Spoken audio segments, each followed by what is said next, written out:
Dax and Bashir have their first date. A 6% tariff was imposed to help offset the lost income of Tarkalian sheep herders.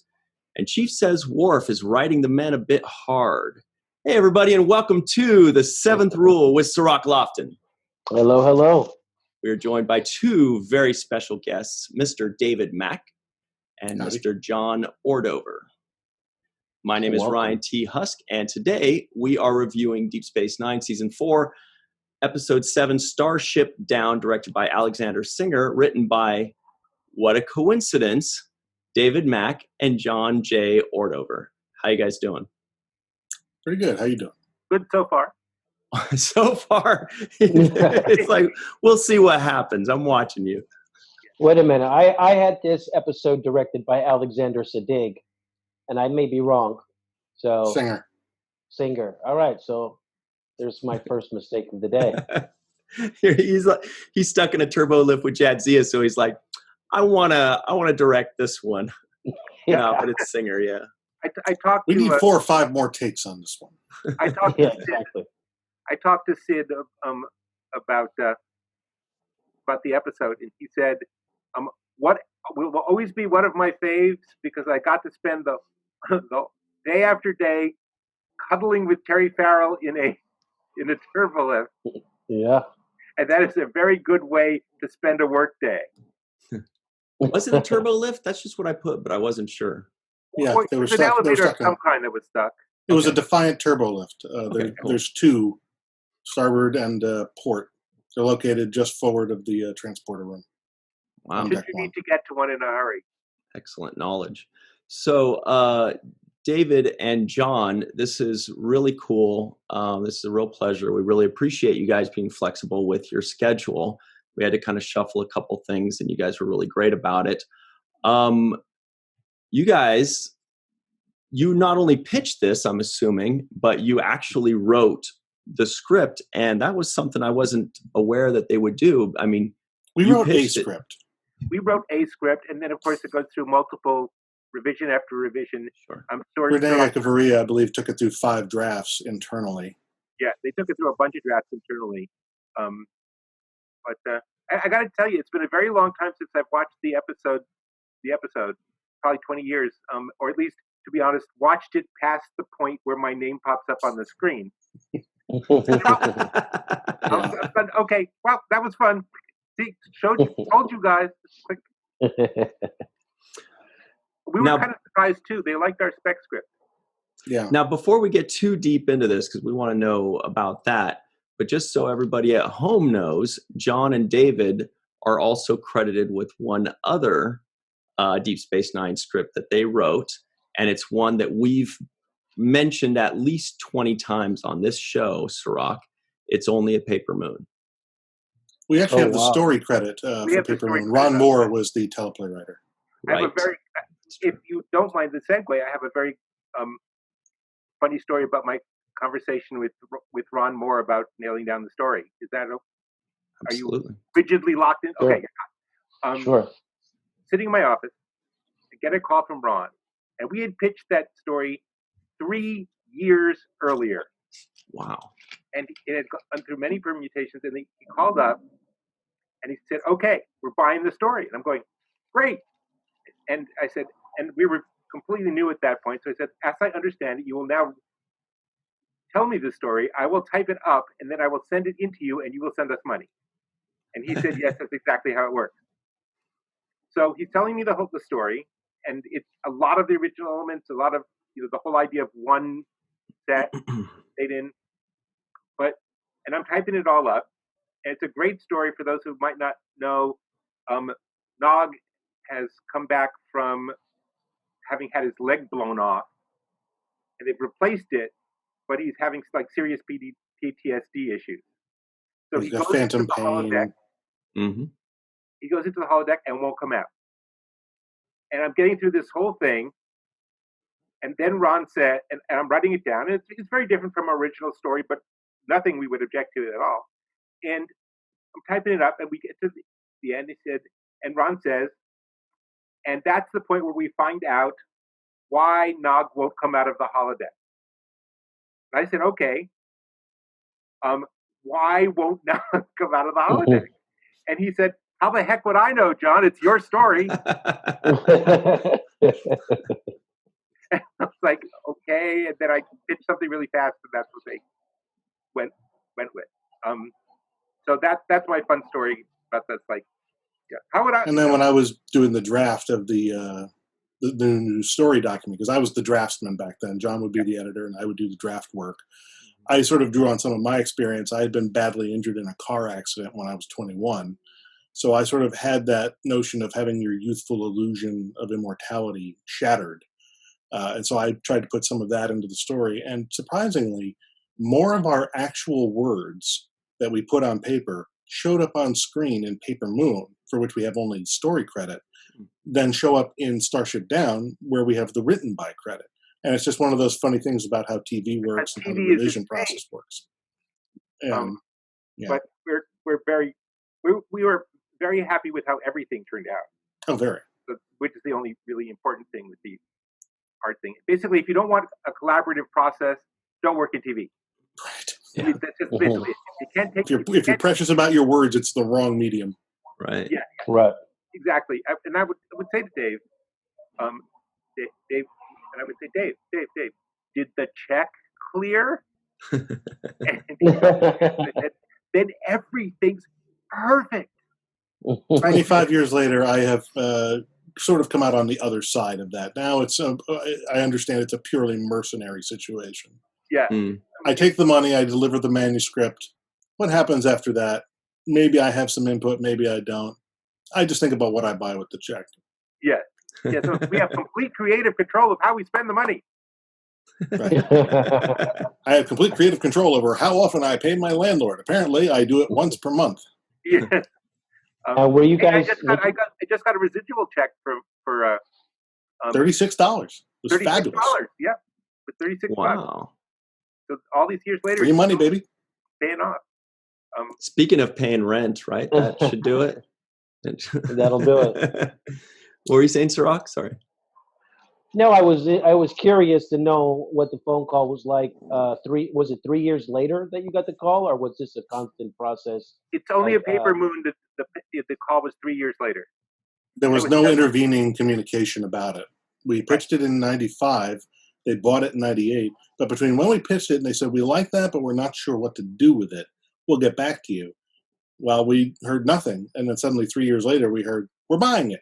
And I had this obnoxious thing I would do with Dave.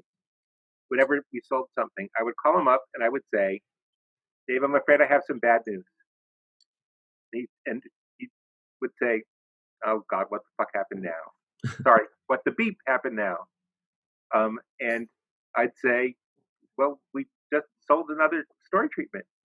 And he said, your definition of bad news is really weird. Well, with more profanity.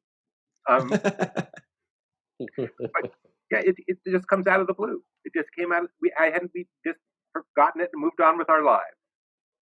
We'll have to come back when you guys actually get to that episode someday in the future. We can tell you more about how it originally began, what the original pitch was, all that sort of stuff. But obviously that takes us far off the beam from Starship Down, which is what brings us here today. That was a really big episode, really important one. Yeah. The episode, but sticking with Starship Down, what happened with Starship Down was I'm driving home on a crowded highway, talking on my cell phone, which I should not have been, to Dave. I thought we were in the car together.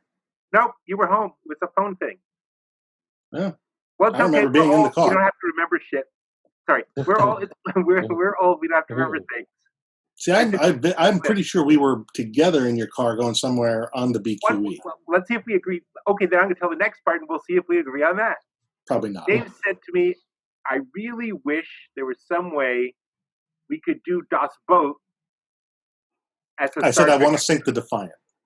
Right, and he said, okay, I'm going to need a little more context. A little more context. I said, well, last night I watched Das Boot, and I would love to do an episode of Trek that feels like Das Boot, which is a German submarine film produced back in the 80s. I really love that movie because I was a film school nerd, and I love submarine warfare stories just in general. I just wish there was some way to do it for Star Trek? And I said, there is. And so we started talking it out. Yeah, we just started talking it out. Then they bought it. They bought it actually pretty quickly. And what Ira said was... They bought it right off the verbal pitch over the phone. Yeah, he said, wow. You know, and we didn't mention that it was based on a movie because you just don't do that. Right, you don't tell them your inspiration. You don't tell them where you got the idea. And Ira says, you know, I've been looking for a way to do Das Boden on Deep Space Nine. Wow, isn't that convenient? David, do you remember it that way too? Vaguely. I did the phone calls with. I was on the other line though. I remember you had me in the cubicle outside, and we did a. I wasn't allowed to talk, but I was like monitoring the call. And so there was a phone involved somewhere. Yeah. Well, that was the pitch session. That happened in February, March of '95. Right. Okay. And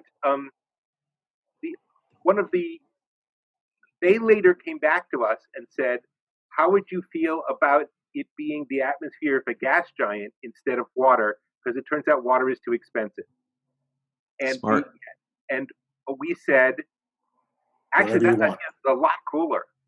Mm-hmm. It's much more science fiction-y. Yeah. Although I felt we'd had a lot of stuff in the pitch about weird CGI fish and stuff like that coming by on the view screen that we thought would be really funny. And that all got lost. But it doesn't matter. It was cooler. It was a much better science fiction idea. And affordable, which was the... Yeah, because it came down to just billowing vapor through the corridors. Of course, I found out later, while researching a Star Trek novel, that in a gas giant atmosphere, the pressure on the gas is so great that it actually becomes a superheated liquid metal, which would have been far deadlier and, again, extremely difficult to animate and very expensive to produce. So nobody tell Dave that going faster than light is impossible. Theoretically, it's possible. It's just generating enough energy to fold space in the Alcubierre drive model is currently prohibitive. Suddenly, you guys are reminding me of that too. Those two engineers in the engineering room talking all the nerd talk. Yeah, they were great. One of the odd, minor, but unique things to happen with Starship Down is that Starship Down is actually the name that was on the pitch. Yeah. And it made it through all... they actually pluralized it to Starships Down because originally it was Defiant and Karma Ship, and they thought it made more sense to pluralize it. But at the last minute, they pulled back and went back to my original pitch. I'm glad you mentioned that because on CBS All Access, it's called Starships Down, pluralized, but on IMDb and everywhere else I'd seen it, it was singular. Well, it's probably because they drew it off of an early draft script or an early production order. Or because they're really sloppy. Not that I would say that. No. Again. But, in fact, all the streaming services, though I won't get into it, are extremely sloppy with their write-ups. They have spoilers galore. They only have 25 words. By the way, you'll notice how I said I really shouldn't go off on this, and I did anyway. That's a hallmark. They only have 25 words, and they use the 25 words for half the movies are the same. This is a movie about a young girl who, and it's no, if you only have 25 words, start with the point. But anyway, blurb copies. Dave, I'm momentarily out of words. Go on. Dave, I did want to bring something up that I first watched Deep Space Nine many, many years ago. Us too. And this was one of the first episodes I really remember seeing. I kind of joined in later on, and this was the one that left the strongest imagery in my young mind at the time, because when I look back at my years of watching Deep Space Nine, before this rewatch that Cirroc and I are having, many, many of the moments and the images that I remember of Deep Space Nine are in that episode. Probably top 5 to 10 most memorable moments in any series for me personally. Cool. The moments with the scenes, like the imagery of these two behind me, Quark and Hanok, that was very memorable. The scene with Jadzia and Bashir also stuck in my mind. and the stuff with Kira praying and telling stories and demanding that Sisko stay alive. Those three plots or sub stories just have always stayed in my mind as some of the most memorable imprints. Well, what sticks in my mind is the photon torpedo in the wall. Right. Yeah. Which got copied in season 2 of the Discovery. Yep. Mm-hmm. Right. He ripped off our gag. Well, yes, but not that you would ever say that. It was an homage. It was an homage. We'll call it an homage. A reference. Yeah. Actually, I think one of my favorite images is one that John came up with. He mentioned it to them during the pitch session, or maybe during the break session when we were breaking the episode. And he said, whatever else we do, we should end the episode on a shot of Sisko smiling the way we always used to end on the upbeat shot of Kirk smiling at the end of an original series episode. And it's not something they really ever did. It was a very somber, very serious show. This is one of the rare examples of an episode of DS9 that ends with a smile on Sisko's face. Right. And a big, beautiful smile with Kira with the hat on her. With the hat. It was adorable. I loved it. It was a peculiar, an unusually upbeat moment of ending for that series. Right. And of course, we got in our absolutely favorite line. How long? 20 minutes. You've got 10. You've got 10. You've got 10, which is a standard Star Trek line that they, for some reason, hadn't used in all of TNG. TNG had this odd habit of saying, we must solve this problem or this planet will be destroyed in 3 days. Well, you have the whole episode to... Yeah. And so you're saying this is not, in fact, a particularly tense situation. You have plenty of time to solve it. I'm going to get it. Unless you're living on the planet, in which case 3 days may not seem like a lot of time. No, I understand. I can't even pack up my apartment in 3 days. Well, true. But I still remember, though, the reaction we got from Hans. Is that more of a you problem, Dave? That's sort of. I remember when we turned in the line hadn't been used before. That you've only got 10 minutes. How long will it take? 20 minutes. You've only got 10. That was used constantly on the original series. Right. Yeah. Right. But somehow it skipped over TNG, so we brought it back to DS9. Yeah. I like that. My favorite reaction, though, let's see, there were two. I think they were both from Hans Beimler. Once he commented that they loved our first draft teleplay, and if they'd had a spare $100 million sitting around, they would have produced it. But they didn't, so rewrites were required. Yeah. And the second was something that was only said to me and John relayed it to me. John turned in the script. I guess we FedExed it or whatever back in those days. You actually had to turn in a physical document. And Hans's reaction when he confirmed receipt of the script was, I'm so glad the script is here. Now the writing can begin. Yeah. And I swear it was like a knife to the heart. Now the writing can begin. We've been drafting this thing for 2 weeks, thinking about it for months. Now the writing can begin. Right. But as a longtime editor, I'm much more comfortable with the rewriting process than Dave was at the time. Yeah, I've since adapted to that. 36 novels later, I am going to start what Hans said in the break session, and you can finish it. Okay? If this is a consular ship, where is the ambassador?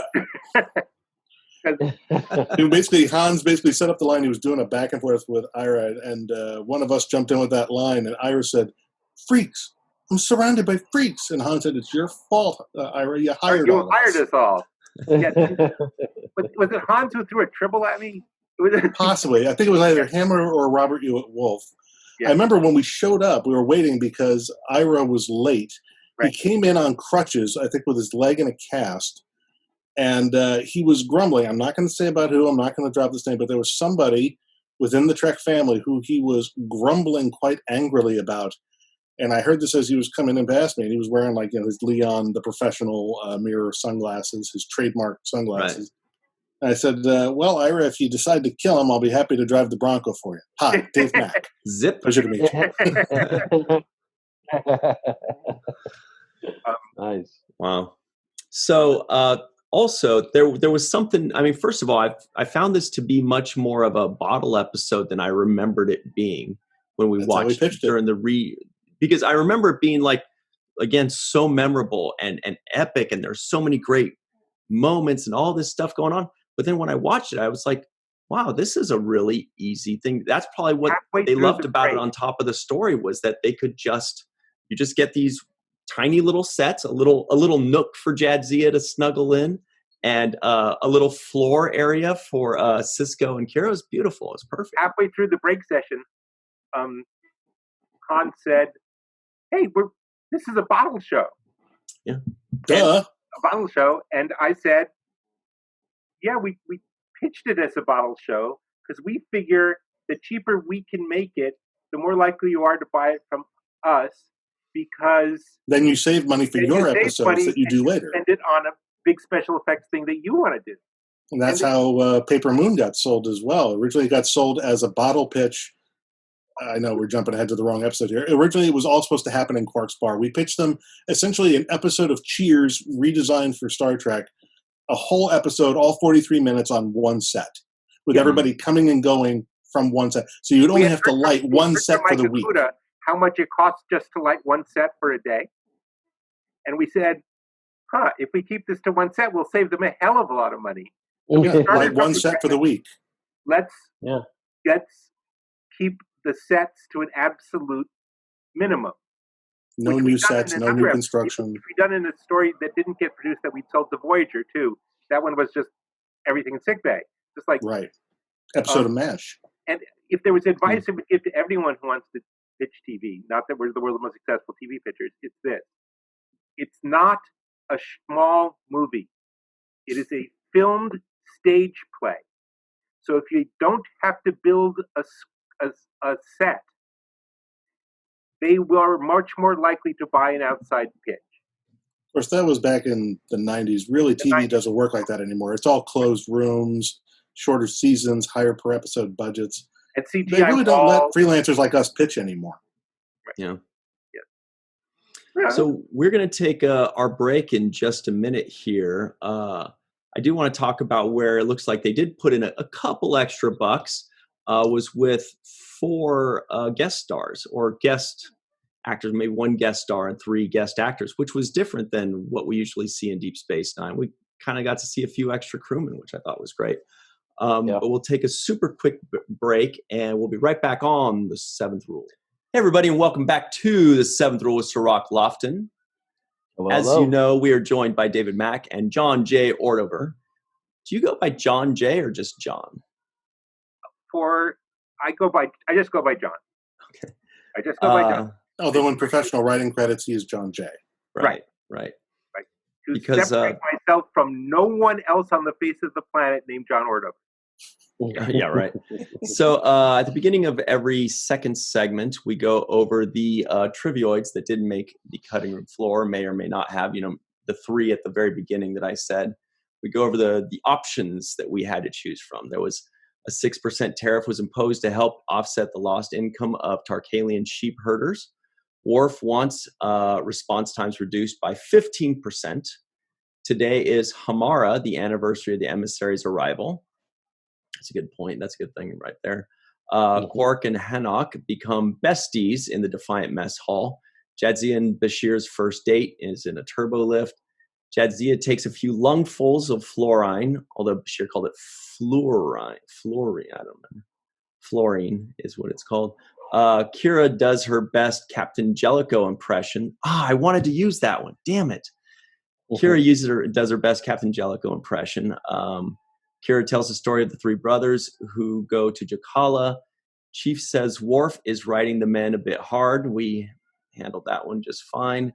Hannock wants to talk to Quark about those Bolian currency fluctuations. And lastly, Morn has 17 brothers and sisters.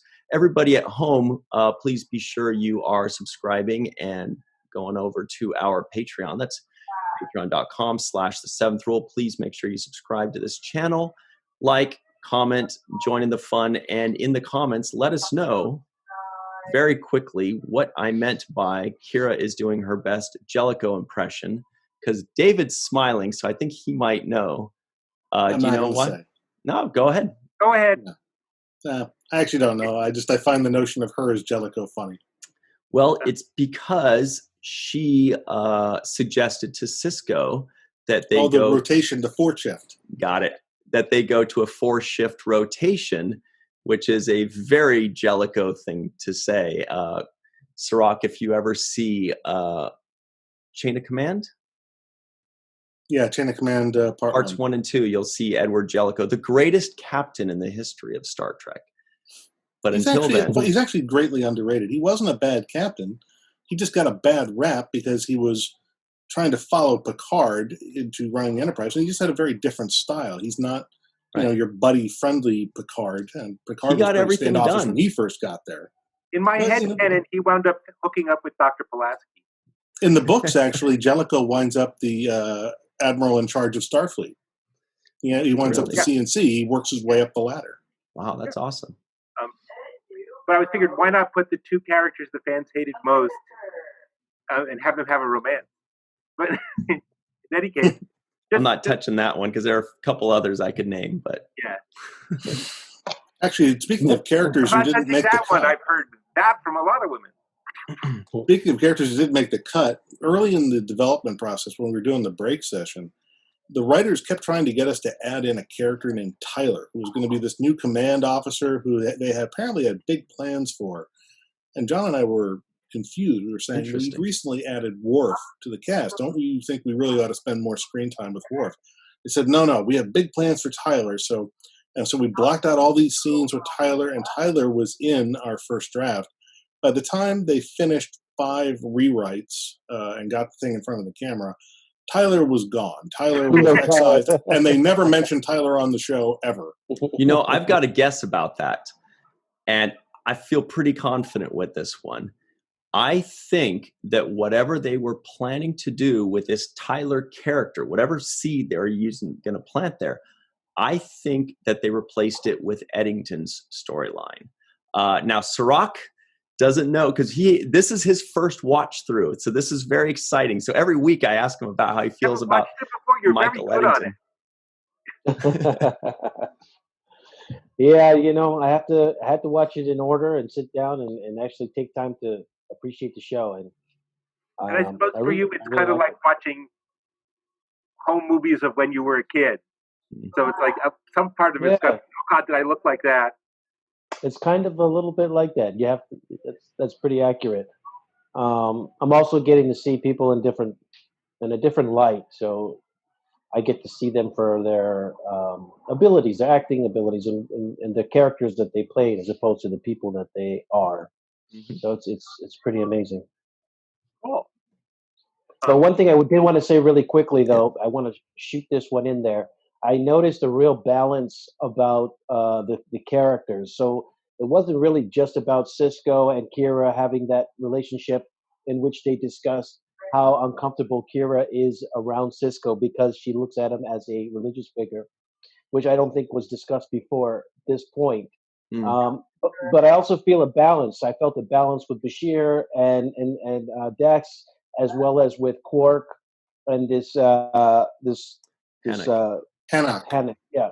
So that was interesting to me. Which one of these storylines was the main driving force for your ingenuity? Well, in general, the idea is that if you're going to use only the standing sets and make a bubble show, one of the best dramatic approaches to it is to basically pair people off and lock them in rooms. Mm-hmm. And it's as subtle or as unsubtle as you want to make it. We originally thought of Hannock as a female character, and there was supposed to be sort of a semi-romantic thing going on eventually between Hannock and Quark. But later they revised it, made it a male character, and they got the amazing James Cromwell. Wanted to talk about him too. He's amazing. And that was a brilliant revision on their part. And that was before First Contact, right? Yeah, I believe so. First Contact was 98. Yeah. When you guys get to our age, you'll understand how things swirl around. Hannock, is that a name that you came up with? Yeah, that was. Well, that's his last name. His first name was Banana. But anyway. Oh, sorry, David. We'll edit this out. I gotta compliment you, Ryan, because ordinarily only things I say make Dave do that. That was a Picard facepalm he just nailed too for us. He just nailed that. A+. So what have you guys been doing since DS9? I guess that's my brilliant question. Thank you. Thank you. Well, why don't you go first? Well, until 2000, from 92 to 2003, I was the editor of the Star Trek novel. One of them. Then I moved on to running a small science fiction publisher myself. And then my son was diagnosed with autism, and I realized the amount of money I could make doing this was not going to be enough to take care of his needs. So I switched to creative consulting, marketing consulting, idea generating, basically which of these two marketing campaigns is the best, because you don't work for our company, so you must be smarter than we are.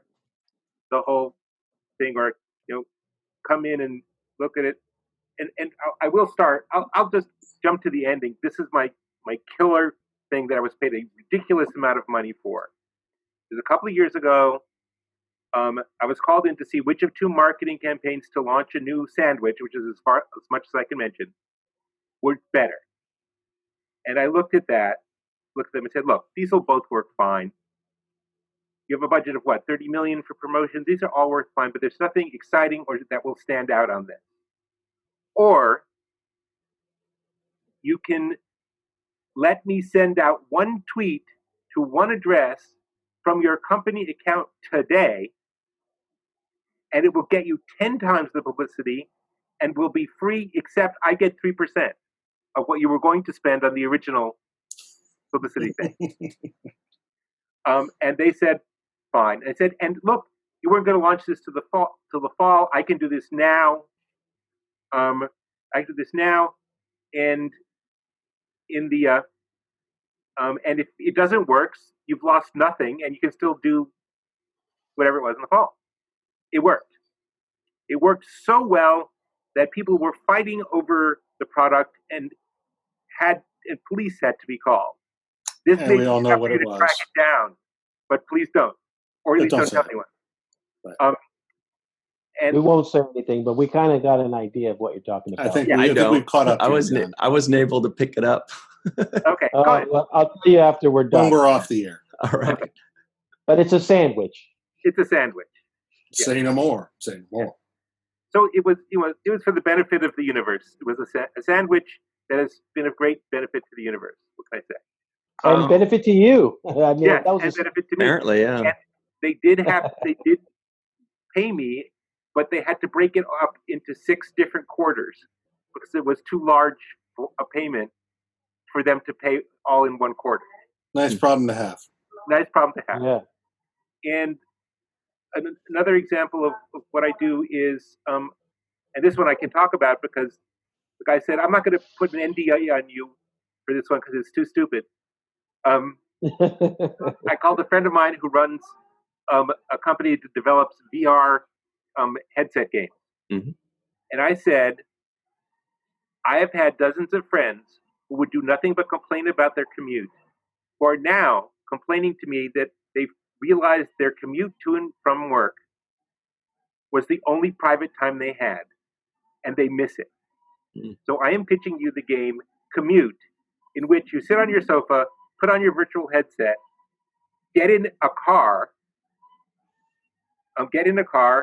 and drive to work, and then and that's basically it. There's impediments. You're trying to get to work on time. That's the whole game. You can throw as much as you want into it or not. You have to drive by monsters. It could be just that a red light doesn't change to green, and you have to figure out what to do. And he said, "John, this is probably the stupidest idea you ever pitched me." Yeah. And I go, "Yes, I would agree." But let me point out that every car company, every GPS company, every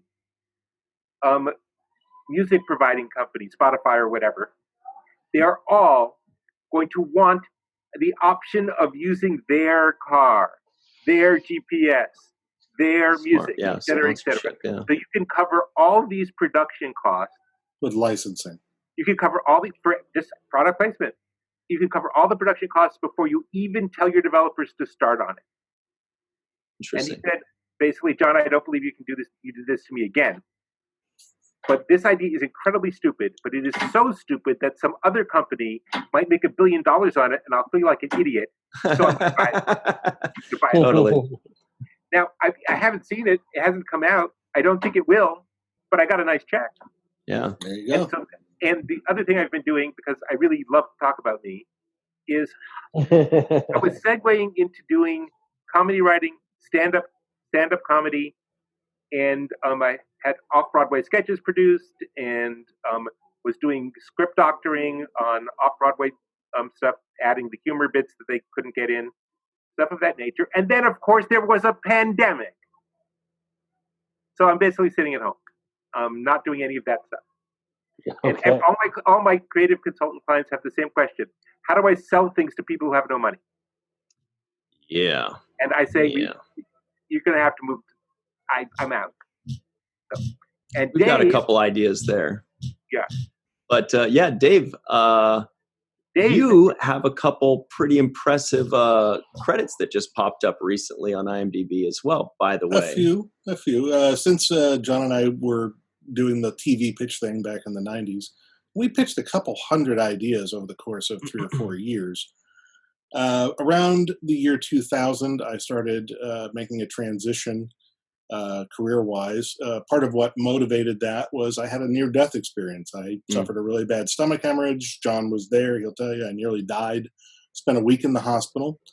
And I got out, and I sort of had a renewed perspective. Out his apartment. I'm trying to get him out the door to an ambulance, and he stops to tidy up his magazines. I'm a very tidy, organized individual, but that's beside the point now. Okay. And anyway, he wasn't actually waiting for an ambulance. He was going to you drove me to the hospital. Right. Anyway, so I get out of the hospital with this sort of renewed sense of, okay, I got to get on with my life. TV is not panning out. I can't afford to go to LA. I've been sort of, John has been telling me for years that I've, got the chops that I should try to take a shot at writing for the books.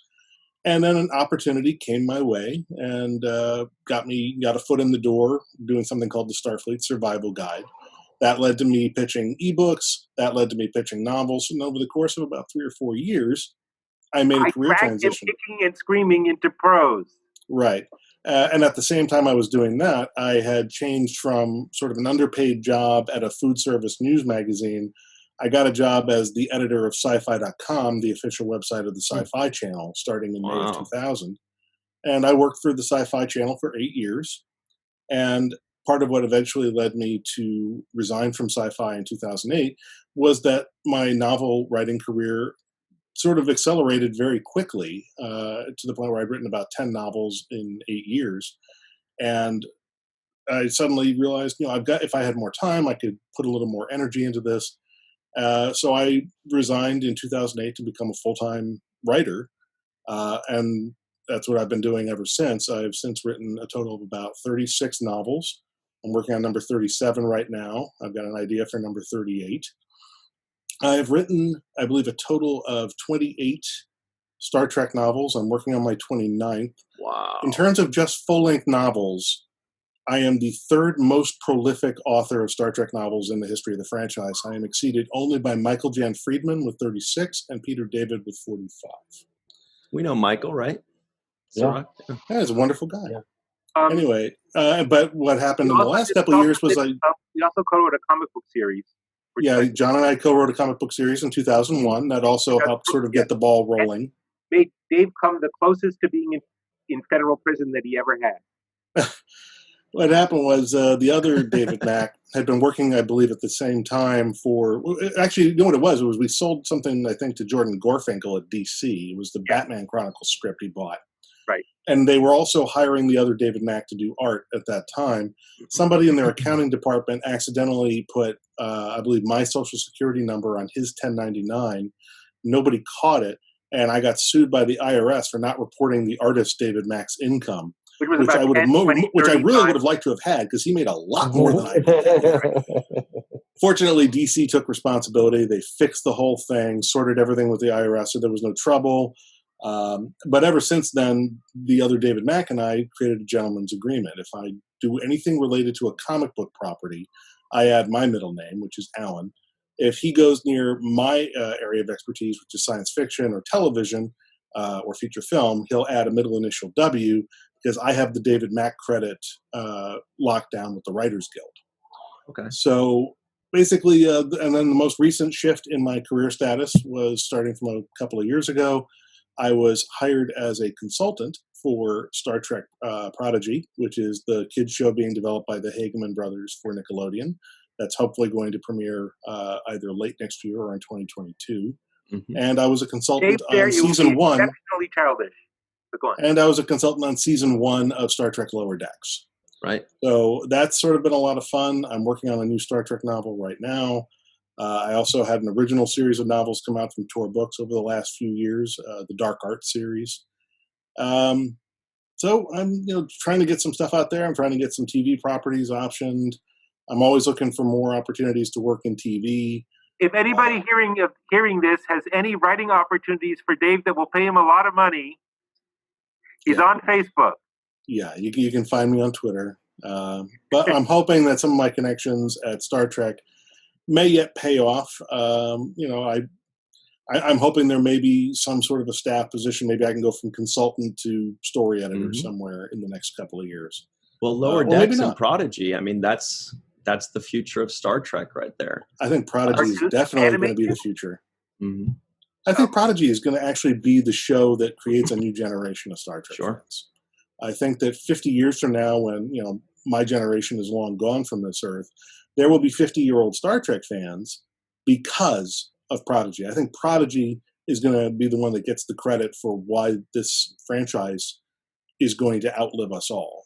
That's, I think, going to be the stepping in point for the new generation of fans. Dave, do you really think the way things are going now that people will still have a lifespan of 50 years in the future? Hey, you never know. They're doing some great work with Cas9 and CRISPR genetic editing. They might fix any number of things.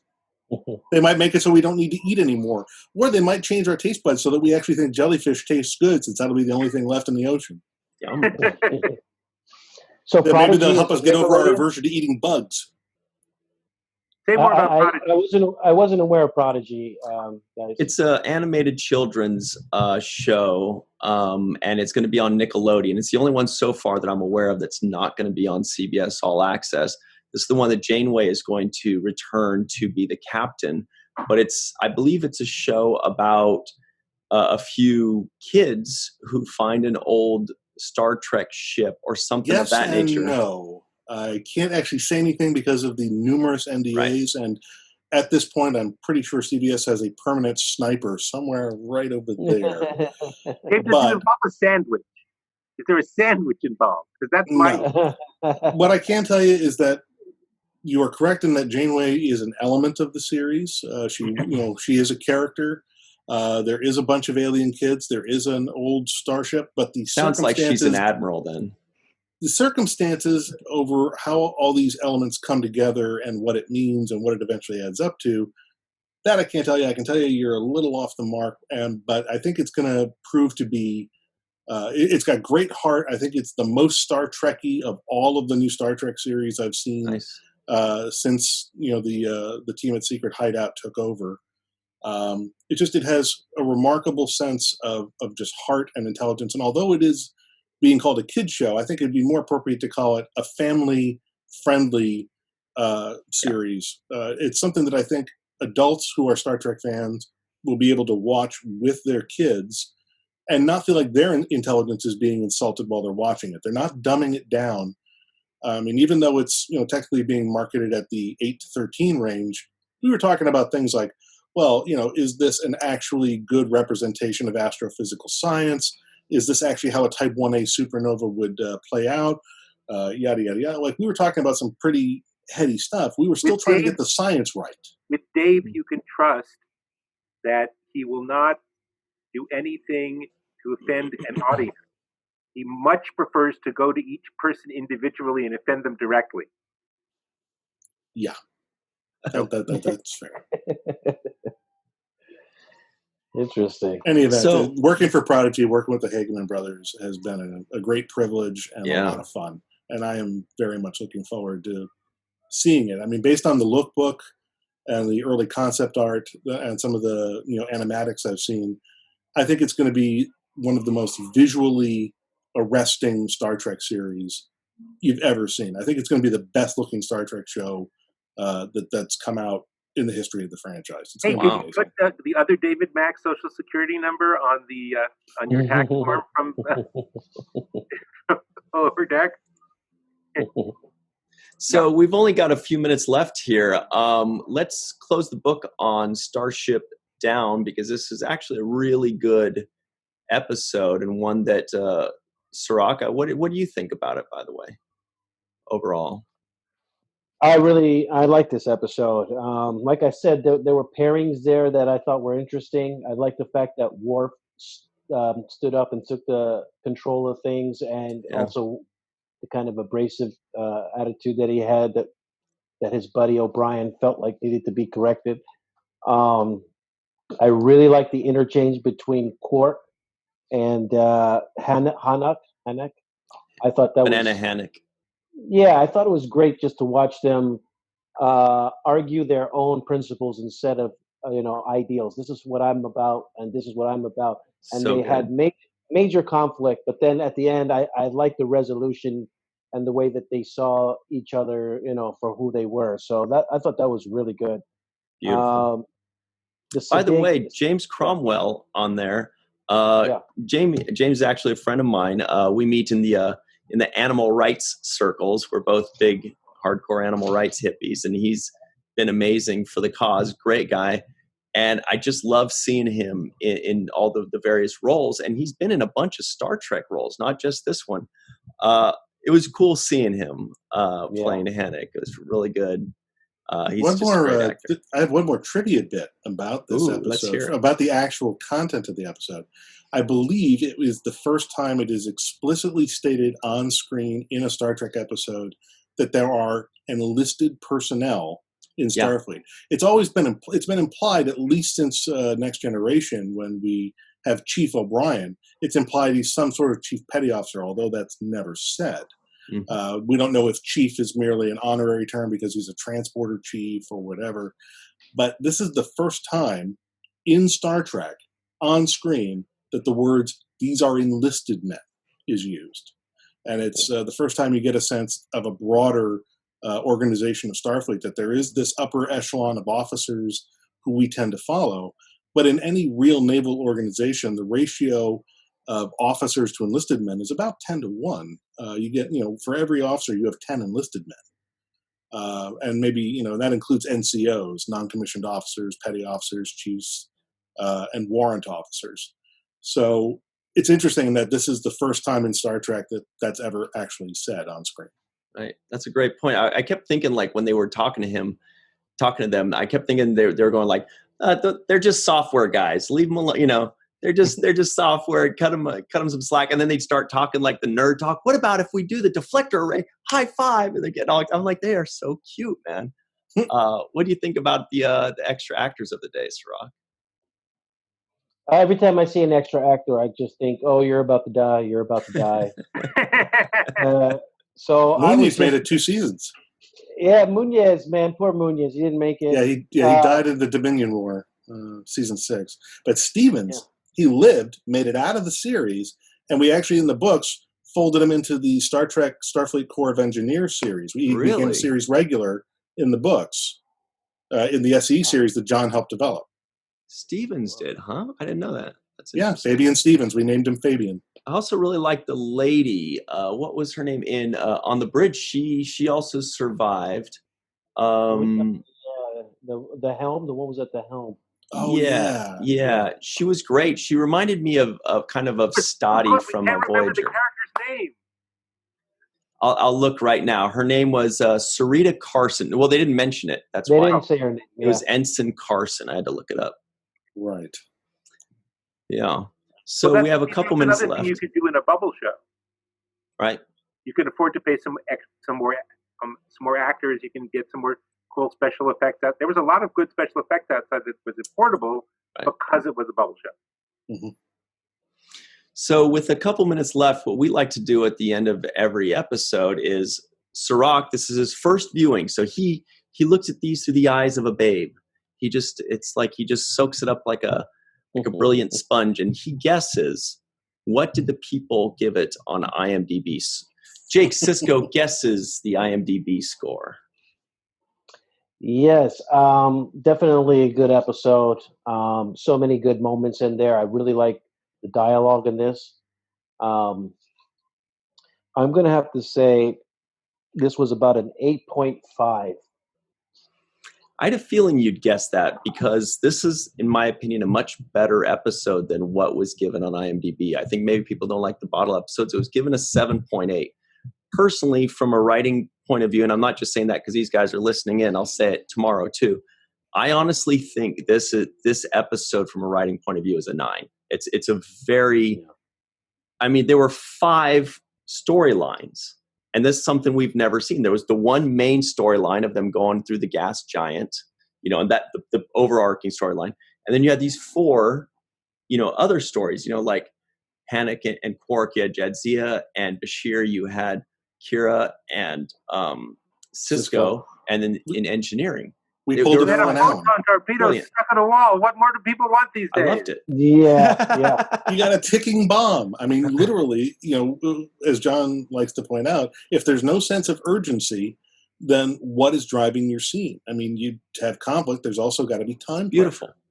And what's better than this thing could blow at any second? And in fact, I have found that if people ask me which episode was Starship Down, and I'll say it's the one where they fought in the atmosphere of a gas giant, and they'll say, don't remember it. Say torpedo. Say, okay, it's the one with the photon torpedo in the wall. They say, oh, I love that one. Right. Right. Yeah, so all that writing, and it was just the photon torpedo in the wall. It was brilliant. It comes down to that.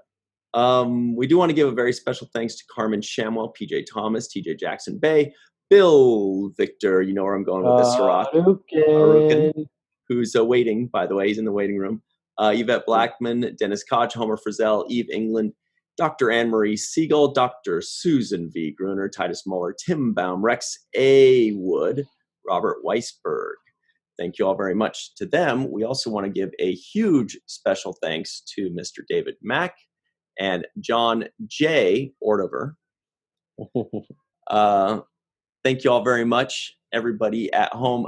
We'd love to have you back, by the way, guys. You guys were awesome. Would love to come back. We'd love to leave our homes. Great. So we'll, everybody at home, stay tuned for the free-for-all, and we'll be right back on the 7th Rule. Hey, everybody, welcome back to the 7th Rule with Cirroc Lofton. Hello. Mr. David Mack has been nice enough to stick around for bonus time, who co-wrote this episode, awesome episode. We're also joined by Bill Victor Arukin, Mr. TJ Jackson Bay out in Missouri, Malissa Longo in space, Yvette Blackman Tom getting ready for her next marathon. We've got Natasha Louise in the mountains of Utah. I don't know what mountain is. We have Katie Carr in the Twitterverse. We have Dr. Anne-Marie Siegel and Sue vacationing in Fiji. How's everybody doing? All is well? Yeah, it's good. Great. I mean, Sue went all the way to Fiji, and all I got was a bottle of water. Cirroc went to Voss. No. Oh, I just got it. It's not going to work. Sorry. That's all right. We'll edit it. Yeah, we'll start recording now.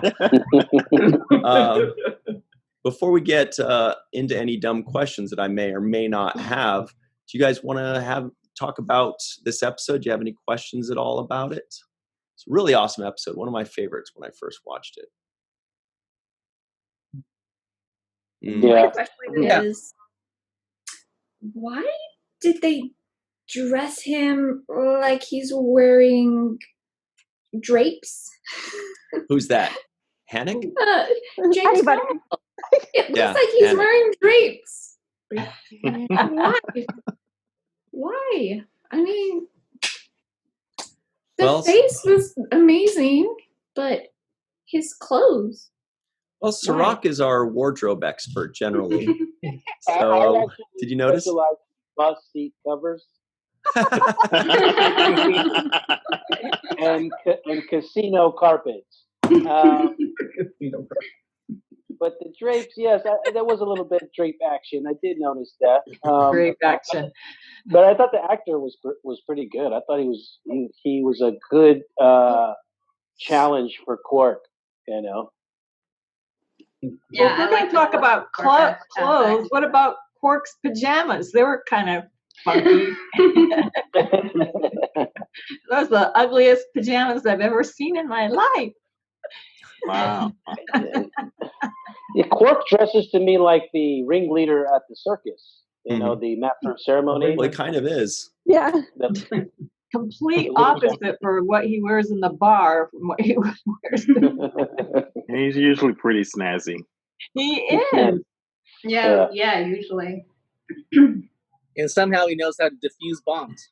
The lock. Yeah. Just like magically pulls the pin. Well, you know what they say, the riskier the road, the greater the profit. Yeah, there it is. There it is. There it is.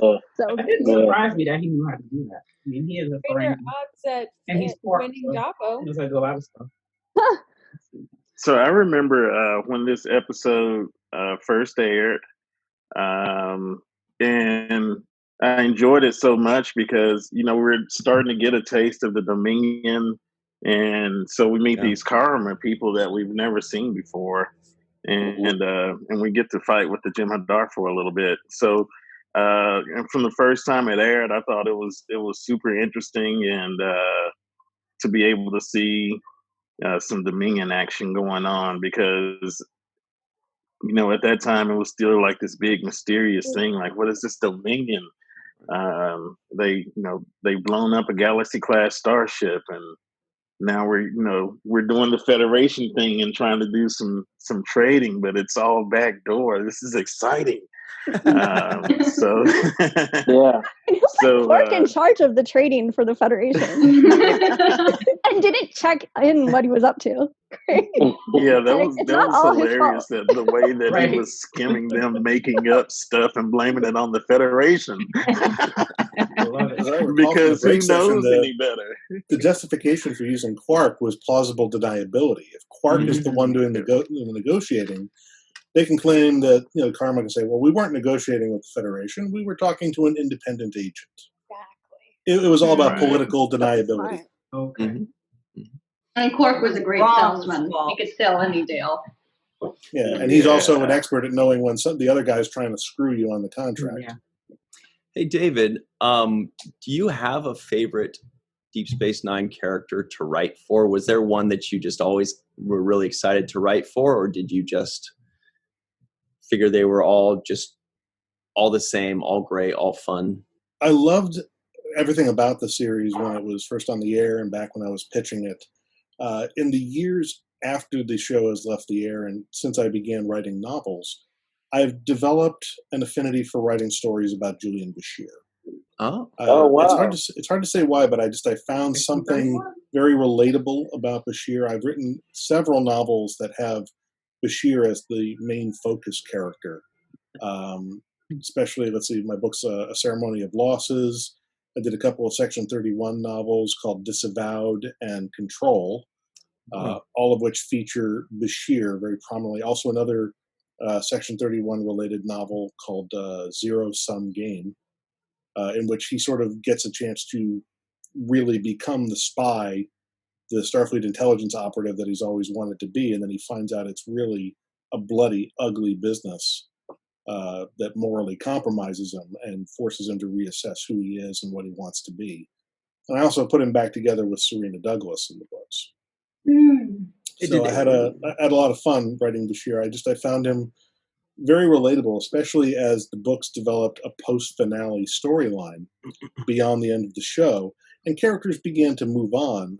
Sisko, although he returns from the Prophets eventually in the books, doesn't come back to the station. He does something else. Kira becomes a Vedic eventually, leaves the station. Everybody leaves the station, and at one point I realized the only original left was Bashir. And at that point in my life, I was sort of dealing with the fact that a lot of my friends had moved away, a lot of college friends had left town. And so I was able to sort of relate to the idea of Bashir feeling like everybody I know has moved on, has done something new with their life, and I'm sitting in the same place I was 12 years ago. Why am I still sitting here? What am I doing here? And it was basically about a guy sort of realizing I'm not living up to my potential. I'm not living the life I could be living. And then he finds out that, maybe that wasn't such a bad thing after all. But I really have learned to love writing for Bashir. Did anybody notice that he said one of the books he wrote was called Control? Yes. I'm like, I immediately started thinking, wait a minute, is there a connection there? Did Section 31 have to do with Control and Discovery? Yeah, in fact, the premise of Control, which was published in March of 2017, and it's alluded to in Disavowed, which was published in 2014 or 2015, is that there's an entity known as Control that is this shadowy entity that nobody ever sees the real face of, and it runs Section 31. And what's revealed in Control is that Control is actually a hyper-sophisticated artificial intelligence. It's about 200 years old. It's been around since pretty much the founding of the Federation. It's part of what was responsible for the founding of the Federation, and you find out that it is in everything. It has infested the control code for everything you can think of: communication systems, traffic systems, replicators, comms, starships, everything. It's everywhere. It's in every piece of technology you use, and it's basically this epistemological, mind fuck. Sorry for the New York speak there. For Bashir, he realizes my universe, everything I've thought I believed in about the Federation is wrong. That there's actually this sort of malevolent, autonomous entity at the center of it all that's actually calling the shots, and the rest of us are just kind of being used as meat puppets. The whole premise of Control, being able to reprogram people's minds, seizing, control of the Federation through the Internet of Things, let's say, the fact that it's a distributed artificial intelligence that exists across faster than light communication networks makes it a very difficult opponent to try and get ahead of. It's usually about 50 million moves ahead of you. That was something that I did in the books. And then when Discovery's Writers' Room was looking for directions on season 2, it was something that Kirsten Beyer sort of brought to their attention. She said, well, in the books with Section 31, we did this and this and this. And I think she just meant for it to be, demonstrative, and they took that as, oh, well, we can do that. And thus they did their own version of Control in Discovery. By the way, you don't have to apologize for saying fuck, but you do have to apologize for saying epistemology or whatever that word was. Epistemological. that one gave me a headache. Sorry, I find that that's the perfect word to describe what has to be the crisis at the heart of any great thriller. Is something about the main character discovering that the world does not work the way they thought it worked. That's pretty much always what's at the heart of a thriller. Is you realize that the status quo is a lie, or that there's some great lie underpinning the status quo, and that you must find a way to challenge the lie and expose the lie. And the word for that, of course, when you boil it all down, is that fancy $1.50 word. Epidemiology, yes. Epistemological. Okay. Yeah. You missed a couple syllables in there. I'll ask Sue Gruner about it afterwards. But I have a question for you, David. So if you write something in a novel, and later on the TV shows steal something or concept from your novel, technically they can't steal it; they own it. They own it. So you don't get writing credits. You don't get any. And I knew that when I signed the contract. It's in the contracts that tie-in writers sign when we write the books. We acknowledge that what we are creating is a work for hire, that the copyright on all material that we develop during the course of story development, everything we develop in the manuscript, is owned by Star Trek, the entity, the corporate entity of Star Trek. They own it. And they can repurpose it, they can use it, they can be used in other Star Trek books, other Star Trek derivative works. It can also be superseded. by canon at any time, but they own it. And the contract also specifies, things like I get paid this much, I'm entitled to the following royalties under the following conditions, I'm entitled to credit in the following manner. So it's all pretty much laid out. And then what happens is that if the shows find something in the books that they really like and they want to bring it forward into the show or adapt it in some way and change it for the show, they're perfectly within their rights to do so. And they don't have to credit the writer of the original material, and they don't have to pay the writer of the original material because Star Trek owns the property. That's how it was set up, which is very different from how Doctor Who works, because that's covered under British copyright law.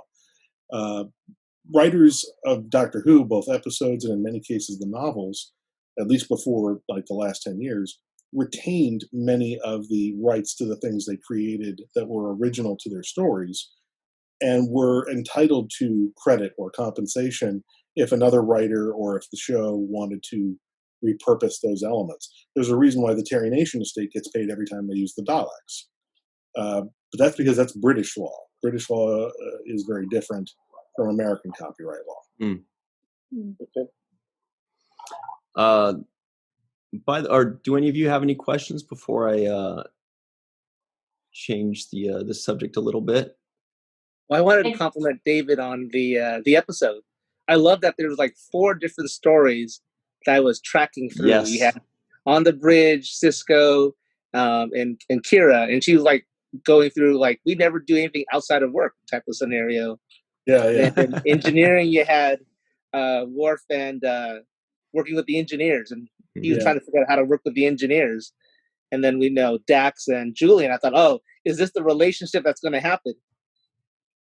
I think, as we said during the main part of the interview, I call that pulling an Irwin Allen, where you've got people locked in various rooms during a disaster, and so you're able to create all these little parallel stories within the context of one overarching event.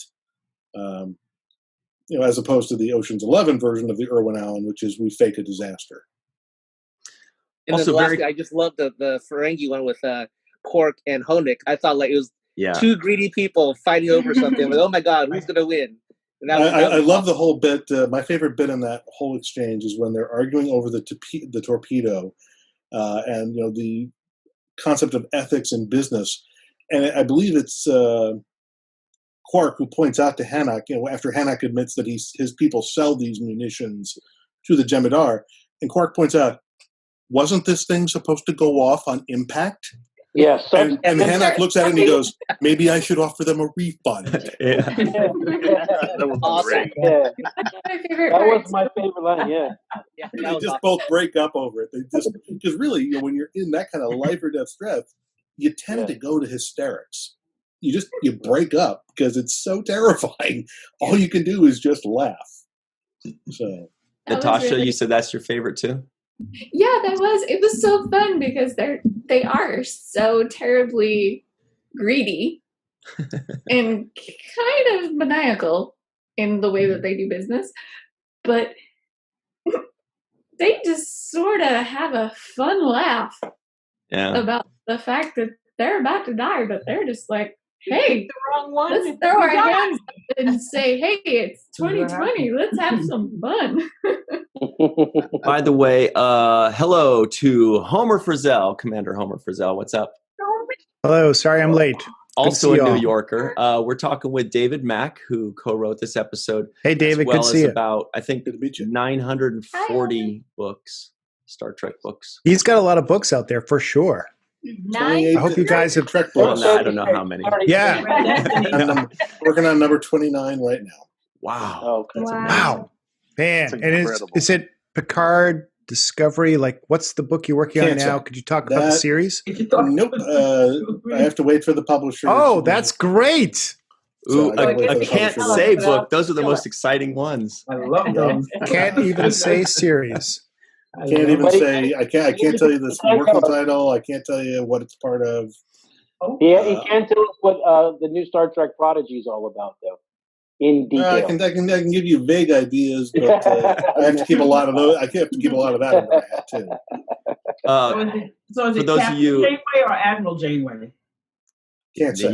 You better not say a word about that. Come on, Prodigy Can has neither to be confirm Captain. nor deny. It's Captain. Come on. He's got a couple of consultant credits for Prodigy and for Lower Decks. That's why we're prodding him about it. And he's being tough, though. He's doing a great job. I wasn't prodding. I didn't mean to be David. I wasn't prodding. Just so you know, that's Ryan. Don't sweat. I do have a question for David, if I can ask a question. I have a friend in Germany, and I think she just got done reading Destiny. And I wanted to ask, what was your favorite storyline you wrote in Destiny?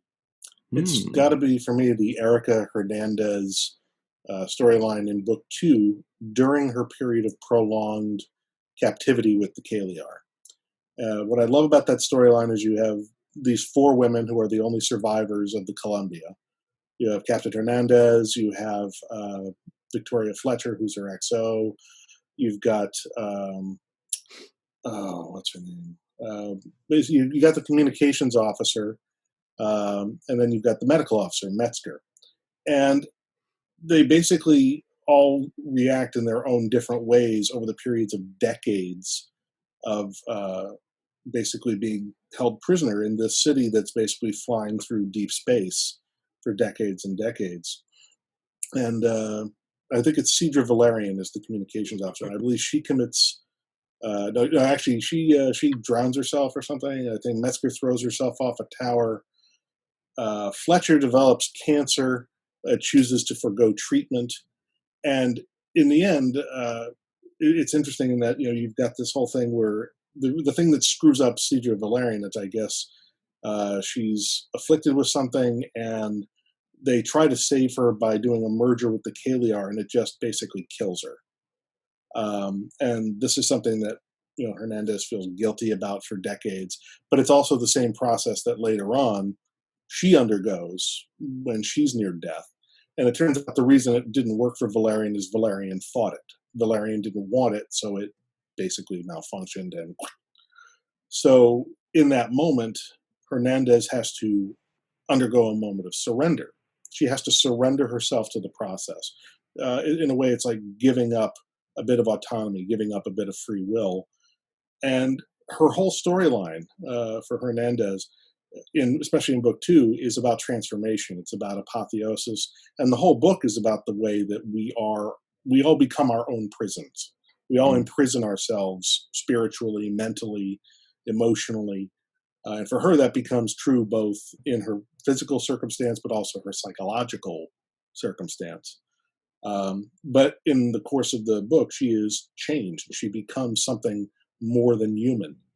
And there's very much a Christ metaphor going on with Hernandez. And then it comes full circle in book 3, where she is transformed in book 2. And in book 3, it's her role to act as the bridge, the sacrifice that transforms the Borg and rescues them. So she, in effect, becomes the savior. She is the Messiah to the Borg. So Hernandez's storyline through all 3 books is basically my favorite part of the whole thing. What a lot of people don't seem to grasp is that it's really, the trilogy is her story. The trilogy is really about Hernandez. Our other characters are along for the ride. They are witnesses to history. Erica Hernandez is history. It is her trilogy. Thank you. You're welcome. Don't we love having David Mack on? We're gonna ask him to come back next week and the week after. People will get sick of me real quick, dude. What you said made me think of something that was in this episode in Starship's Down.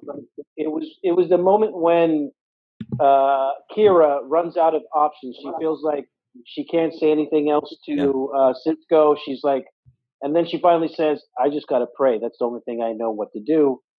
And I just thought it was interesting because it was the first time I can remember somebody resorting to prayer as an option in Star Trek that I've watched so far. Yeah, one of the things I always really liked about DS9, even though myself, personally, I'm an agnostic, verging on atheist, is that I loved the respectful way in which DS9, through the Bajorans, was able to examine questions of faith in a non-condescending manner. It was able to say there are toxic manifestations of faith, but there are also life-affirming manifestations of faith. That faith in and of itself is neither a good thing nor a bad thing, but does it lead you to lead a better life, or does it lead you to harm life? And so I love the fact that DS9 had a very thoughtful approach to the depiction of religion and its role in life.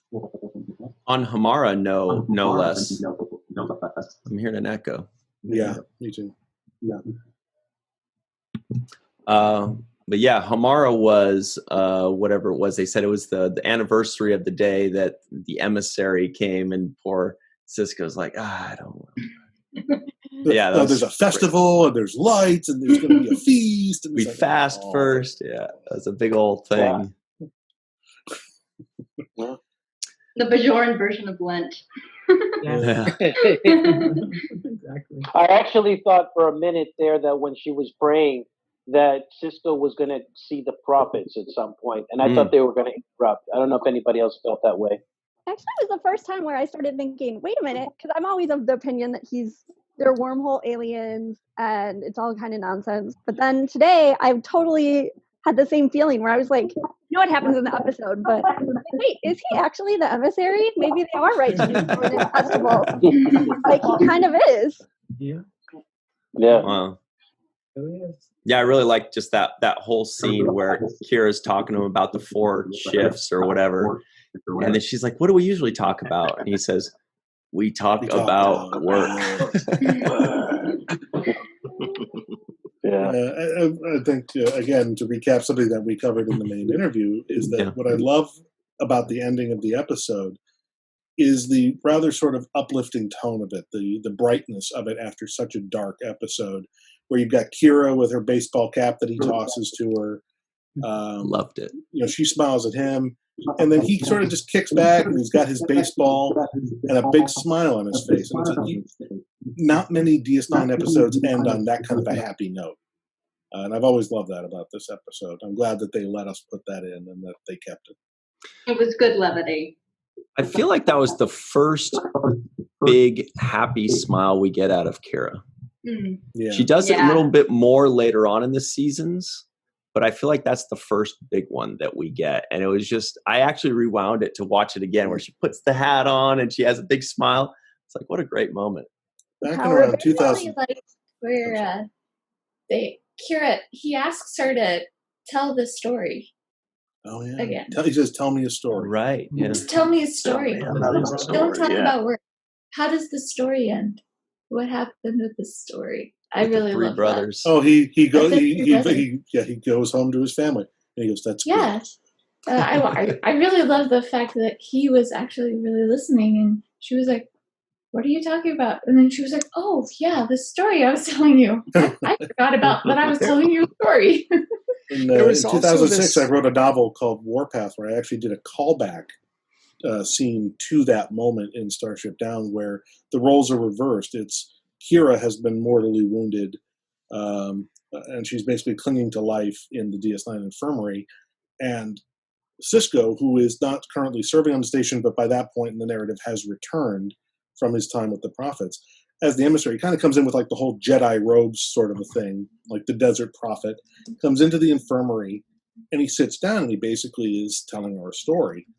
And I believe I have Quark ask about it. He says, what are you doing? He says, I'm telling her story because she once did this for me.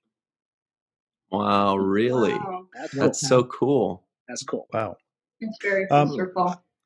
I just want to say the other thing that happened, which helped to diffuse, like we were in this high pressure, like what the heck is going on? And then it was like this Worf was talking about like a debrief, kind of like a captain's log or a commander's log.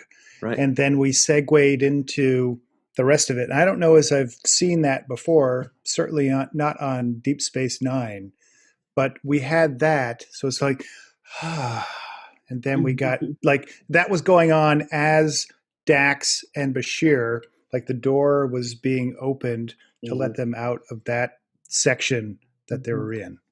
Yeah.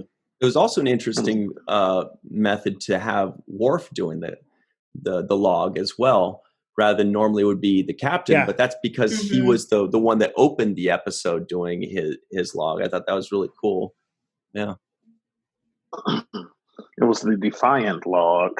Right. Yep. And that was another reason I always thought this episode was interesting, because going forward, we begin to see Worf, taking a lot of duties. And we even saw it in Rejoined, having duties with the Defiant and commanding the Defiant almost like it was his ship at some points. And we know in First Contact, he was the one that took the Defiant to go fight the Borg, Tough little and ship. to get upset when someone called it small. And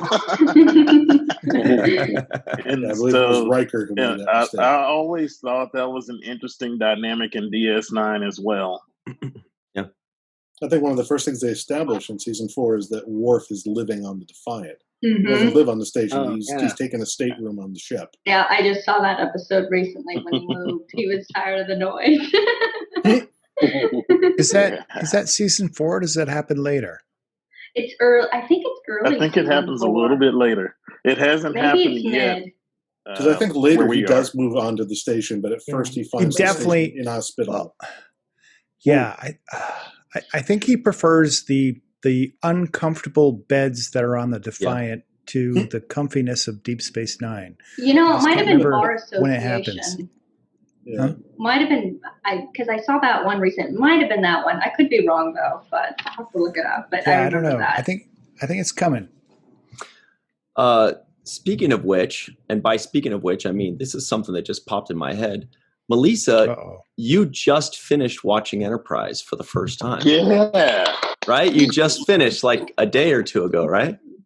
Yeah, it wasn't that long ago. Yeah, just finished watching it. Finally. Well, this is it. What do you think? It's better than you thought, huh? Oh, yeah. It's much better than I thought it was going to be. I hear so much flack about Enterprise, and my expectations were a lot lower. And honestly, but then watching it, I was like, what is everybody crying about? It's the theme song. Exactly. The theme song and the last episode. Yeah, the theme song and the last episode. The last episode, I feel it was misplaced. It didn't feel like a last episode to me. It kind of took the focus away from Enterprise and the people on Enterprise and put it in where, with TNG. Yeah, but more people we care about. Hey, Kay. And down. You do end up caring about the people. Yeah. So I feel like it was unneeded. It was unnecessary, and it did a disservice to the people on Enterprise. So and I can see why people would be disappointed by the last episode. Melissa, what did you think of like the last scene, like the final scene? Because that's one of my favorite moments in Trek history. I did like that. I did like that Archer was the one who earmuffs, Cirroc. You wanna watch it? No. I'm not listening. We'll get to this in 2029. I did like that. Yeah. David, have you written Enterprise novels? Not specifically for Enterprise, but Destiny, because it used Erica Hernandez. She's a canon character from Enterprise. I made reference to some of the canon events that she's involved in. And as she has her long sort of running ordeal over which she survives several centuries with a prolonged lifespan and goes into the past and then survives back into the present, we touch upon, things like the Romulan War, the fact that she wishes she could get in touch with Archer. So I did some work in the Enterprise era with those sort of characters, but I haven't actually written a novel for the Star Trek Enterprise franchise specifically.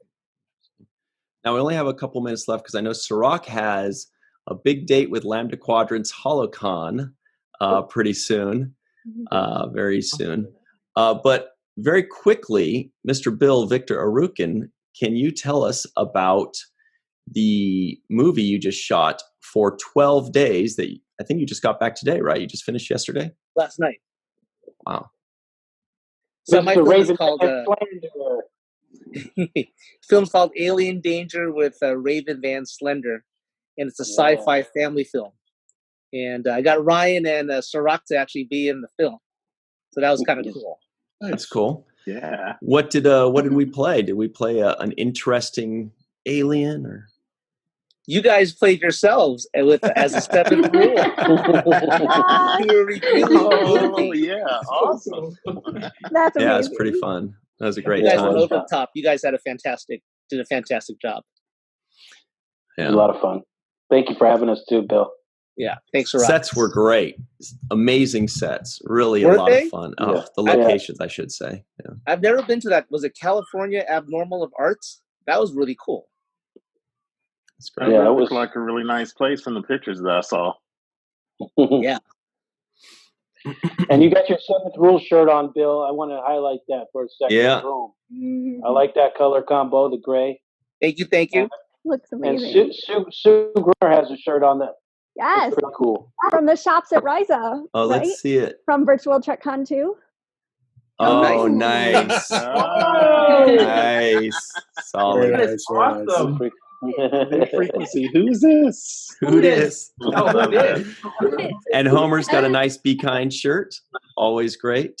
I have a jetpack. Okay, so since we're doing a show and tell, my husband wants to show Cirroc his car. Oh, let's do it. Okay. Whoa. Well, everybody. Should we leave? Would you guys like to see the car? Yeah. Yeah. Cirroc, You can drive it right into the living room? Sure. No. Yeah, we're Now, her husband, Alex, always cosplays as Geordi on Deep Space Nine. He does a great job. It's really cool. Oh, Alex, show your face, honey. Oh, hi. Show your face.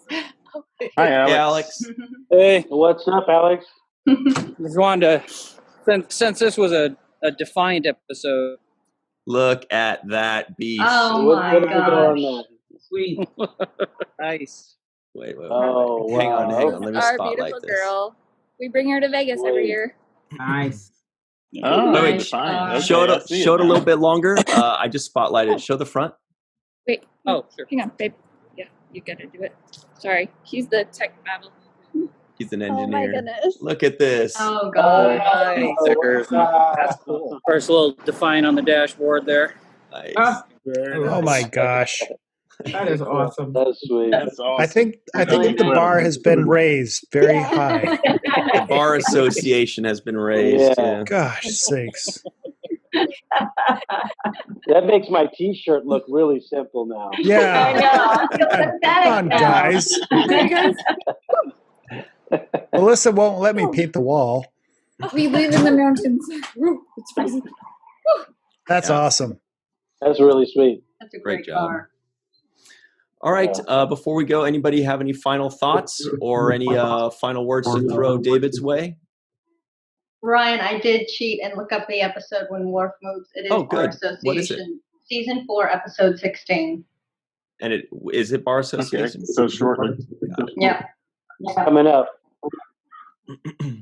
Cool. I got a favorite Worf moment coming up, so when that happens, I'll be sure to. Oh, me too. I can't wait to see if it's our favorite. If we have the same favorite. I do have one last question. Yeah, go ahead. When all of you were watching this, did you not think of Zephyrin Cochran when you were watching it? Oh yeah. Yeah, I James couldn't get Cromwell. past it. Yeah.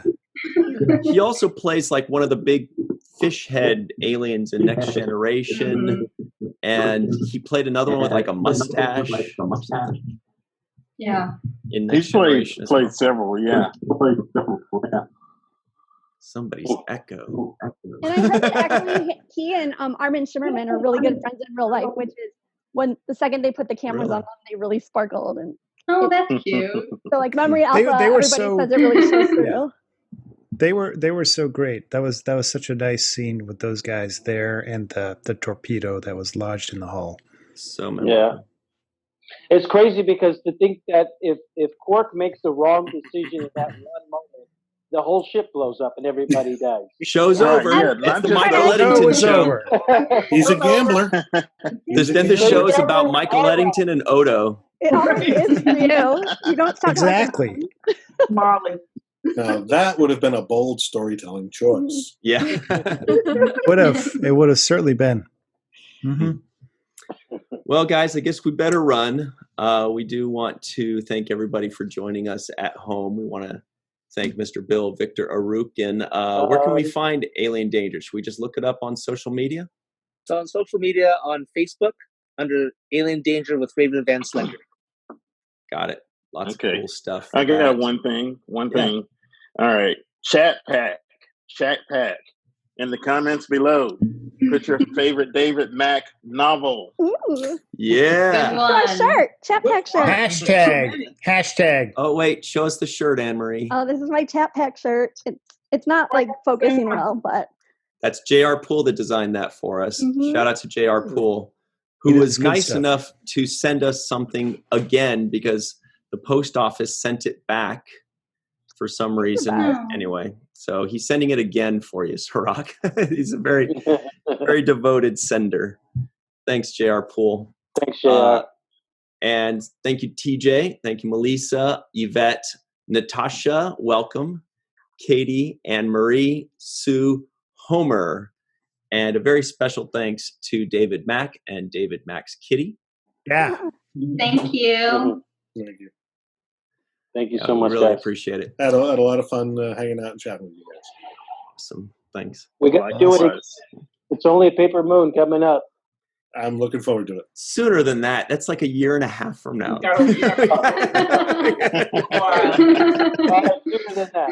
Sorry. We're like, can't wait to see you in 2 years. No, David, you should be on more often and just say, I would have done this. I'm not going to. That would be great. Okay. Nobody likes that. No. Okay. Yeah. Okay, never mind. All right. Homer Frizzell, ladies and gentlemen. Yeah. Homer Frizzell, who has all the bad ideas. Debated all four sides of his own argument and then gave up. And then realized, nope. Damn. That's what happens when your name That is sounds a like a model of baseball efficiency. player. Yep, and nope in the same sentence. Gotta love it. All right.